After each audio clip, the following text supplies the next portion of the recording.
Hey, I'm here with Andy Kindler, one of my favorite comedians and a guy that I've been relentlessly harassing on Twitter. So this is proof, people, that if you harass people on Twitter enough, you may just end up at a table with them.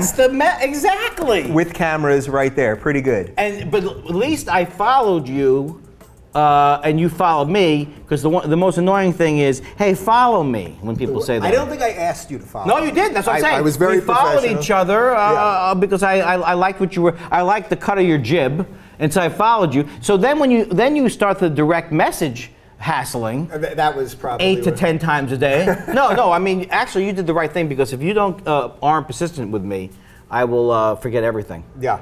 Even what we're talking about right now. This is not me. I'm a comedian. I wouldn't say that was my best material. But it was a good opening salvo. Yeah. All right. So you are not only a comedian, but you're really like the comics comic. You do the Just for Laughs state of the industry thing. That's true. This is where you get to basically rip every comedian there is and talk about the guys you like, but really you get to roast this crazy business that we're in. How did you end up doing that? Because I think it's sort of every comic's dream, actually. Well, I don't know if it's every comic's dream. Or because, nightmare, actually. Well, yeah, because I think a lot of comics, and I've always thought it was odd, like comics, even just like off stage or whatever, will say to me, or they have like a rule, you don't make fun of other comics. In other words, you can do 80,000 Michael Jackson jokes in a row, or make fun of any celeb. I'm not saying that's a good current bit, but make fun of any celebrity, but there's some kind of unwritten rule. So I broke that rule, and I always was fascinated with what's wrong with TV and comedy. So I've been going to the Just for Laughs festival for like 20 years.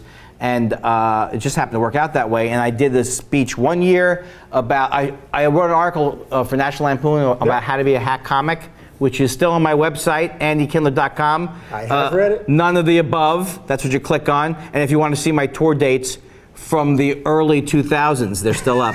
But so I did a demonstration up there in Montreal, and then they said, would you come back next year and do something else? And my manager came up with State of the Industry. So for, I think it's like 17 years, I've been kind of roasting the industry. Yeah. And sometimes it started out just a lot of anger, then I got it to more like a roast. In the last couple of years, I've gotten more, not serious about it, but I've gone after people that has caused more of a stir, but not because I'm trying to make a name for myself with it. Right, so this year you went after Adam Carolla, who I am not a big fan of by any stretch, and he's gone that weird Dennis Miller route where he suddenly is like an O'Reilly favorite. Right. But how conscious are you that whatever you say about him is suddenly going to be blown up into this comedy war? Because everyone in the comedy world loves a good comedy war. Well, the thing that really bothered me about this, well, first of all, I find Dennis Miller detestable. Or I don't even understand his references anymore. Well, because he doesn't even do jokes anymore. They're all like, this guy's like Kalashnikov from Crime and Punishment back in the Middle Ages with the Prophet Muhammad. It's like, there's no jokes, it's just construction. Yeah. But at least he says, he's on a horrible right-wing, The Answer. So you know what you're getting. Right. You're going to get a guy who something happened to him after 2001, 9/11, and he's changed into this. And he was always kind of a nasty guy anyway, but he was a funny comedian. Whereas Carolla is doing a thing that I think is just really kind of disgusting, because he's saying he's a comedian, but he's not a comedian. I mean, not that he's never been funny. I never watched Love Line. Some people liked him. Right. I guess he could be whatever the thing is. But he's not a stand-up. He's not a stand-up. Well, that's the other thing, is he's now touring and making a movie about stand-up. And the guy never did stand-up. He just started doing stand-up. Yeah. But he's basically saying racist things under the guise of being a comedian. But what really bothered me was the reporting on it. I get back to L.A. and this guy writes an article. Kindler calls Carolla an unfunny Hitler. Doesn't seem to be kidding, and that bothered me because I didn't invent Hitler jokes, but I've been using them forever. So that was I said that Carolla's like Hitler if Hitler wasn't funny. Yeah. All right. So now that's an absurd comment. But that's the thing I never had to deal with in the past, is just people just reporting on it poorly. Yeah, so that's the part that I think is fascinating. It's one thing for all of us, comedians can behind the scenes talk about each other and, this guy's a hack and that guy's a hack. But now everything you put out there, it gets written about in Slate, or it's attacked by Twitchy on Twitter and all that. Yeah, this Twitchy.com. Does that stuff bother you? Yeah, well, this Twitchy.com is just a hate-mongering site. And so, I'm tweeting things. First of all, I will say, like, if I tweet something like, the GOP, we're not your father's racists. You know, we're more like your grandfather's racist. That is a joke. It's a joke. I do believe, though, but the point is serious. The GOP as a party is racist. And if you don't believe, if you're going to really argue that North Carolina is about, first of all, I don't even think there should be ID to vote. If you had nobody had ID when they voted, do you know how much fraud there would be? Little to none. People do not steal elections by sending imposters down to the polling place. Right. Oh, I'm sorry, Andy Kindler, there was another Andy Kindler here. That's not how you steal elections. So it's a problem that doesn't exist, and the GOP is using racism that they've always done, but now they've got these troops of like goons like Twitchy.com to just like they just start attacking me, and I have to block them. It's a nightmare with the blocking, and also the misreporting. People who didn't even hear the speech, like on this PJ something. PJ Media thing. Yeah, PJ Media. They didn't even hear the speech. The people who haven't even seen it, and that to me is really upsets me that you haven't seen it and you're going to characterize it. And the hell with them. Yeah, and of course it's always taken out of context, and every time you tweet anything, right, they make it seem like you're some sort of hardcore political pundit instead of a comedian. I do believe the GOP. I do believe the GOP. And people will write to me, go, oh, you mean if I'm a Republican? I said, no. Did I say we're Republicans? I said the party is organized around this principle. Yeah. Well, okay, so then just Sorry for interrupting. No. I can't stop talking. My God, I'm going to report this to Twitchy.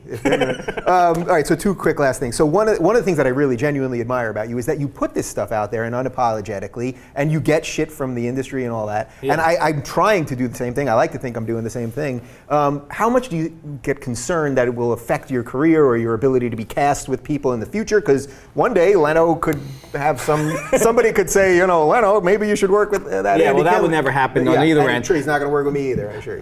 Who? Leno is not. Oh yeah, but the thing is, I have a general joke about this, which is like, look, I'm sure I've lost a lot of work from being outspoken. So what's going to happen? The people who aren't using me are going to not call me more. You know what I mean? So it's like I worry because I worry for like things like I don't want Adam Carolla to punch me in the face or one of his goons to punch me in the face. Right. So, but those are like small concerns to me. I mean, I don't want to get hurt. I don't want to confront the people. So I'm more worried about some crazy person hitting. Well, I don't think he is crazy, but it's more like that. It's more physical violence. Yeah, I'm not worried about my career because my career, that ship has sailed. You know what I'm saying? Yeah. It's like the name of my career should be One Direction. Am I right?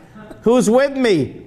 So is that part of it, though? Really, though, that when you took this turn in your career, you had already had a certain amount of success, so it was a little safer than sort of maybe some unknown guy getting out there and attacking everybody. You know what I mean? Like you had enough success, sort of, to be okay in the long term. I think, but not really, because as you know, this business is like every 3 years you're broke. So I don't think I never felt. It was more like I was compelled to do it. Yeah. And the thing that bothers me when people think that I'm saying things about Carolla or whatever to pump my, because the big thing on Twitter is, what have you done? You're nobody. Like this is so ridiculous.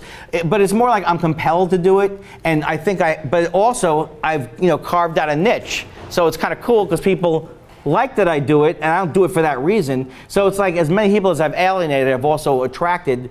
And these days too, I think it's getting better, more easier to through Twitter and stuff to get your own quote following. Yeah. All right. So last question, which is, if you weren't a comedian, what in God's name would you be doing on this planet? Well, before I was a comedian, I was a singer, songwriter, guitarist, and that's what I thought I was going to do. Really? When I graduated school, I came out to Los Angeles, and I was only one of 47 million singer, songwriter, guitarists, and I stumbled into comedy because everyone in my family was funny. I took it for granted, and I was trying to do music in bars and things like that. But one turning point in my life was I was in a bar in the top 40 band, and I was talking in between the songs, and the club owner passed up a note and said, "Cut the chatter."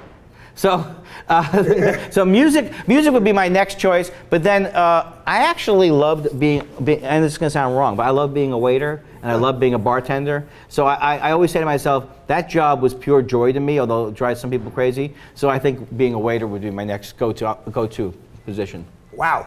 The comedian that wants... I reach for the stars. The comedian that wants to be the waiter. I have never heard that or before. Bartender. All right, well, I thank you for sitting around for a couple extra minutes. And yeah, because the day is jammed for me. We'll keep doing this in 140 characters. This was pretty good. We spoke in full sentences. And this was fantastic. I didn't have to... You never said one of three as you're talking?